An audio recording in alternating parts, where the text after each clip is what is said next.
My name is Jack Collins, and I'm a secret agent for the SCP Foundation.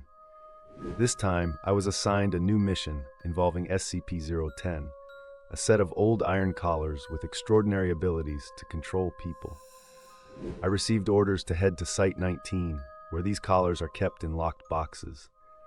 Strict safety protocols state that the collars should only be worn by test subjects and removed from storage only for testing purposes. The set consists of 6 iron collars labeled SCP-01-2 through SCP-010-7 and a remote control labeled SCP-010-1. When I arrived at Site-19, the atmosphere was eerily calm.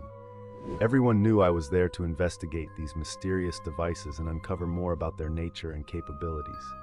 I began by gathering information from the teams working at the site, who provided me with detailed reports of previous experiments conducted on the collars. On the first day, I took a close look at the collars and the remote control. The remote looked like an old radio transmitter receiver with a primitive cathode ray tube screen and a series of unlabeled buttons, along with a frequency tuner. After several attempts and trials, we discovered the frequencies for all 6 collars. The next day, we started testing the collars on D-class subjects. We had a volunteer subject who was fitted with the SCP-010-2 collar. Once the collar was secured around his neck, we were able to control his every movement using the remote. It was both fascinating and terrifying, as we could even change the subject's body shape to a certain extent using the remote's programming. Over the following days, we faced many challenges. Controlling the subjects was smooth, but there were significant ethical concerns and the psychological impact on the subjects.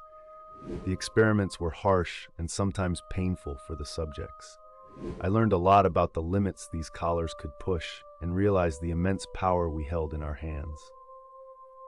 During a particularly complex experiment to alter a D-class subject's shape, a security breach occurred. An unknown individual infiltrated the control room and attempted to steal the remote and the collar.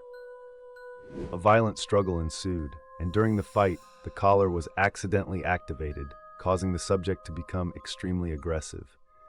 I managed to regain control of the situation with difficulty. Using the remote, I subdued the subject and calmed him down. After a hard-fought battle, we captured the intruder. It turned out he was part of a secret group attempting to steal the Foundation's advanced technologies. After this incident, security measures were significantly tightened. I realized that the power of these collars could be a double-edged sword. We conducted several additional experiments, uncovering more of their mysterious properties, such as their ability to influence the nervous and hormonal systems of the subjects.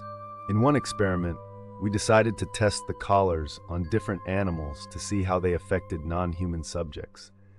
The results were astonishing, as we could control the animals' movements and direct them entirely using the remote.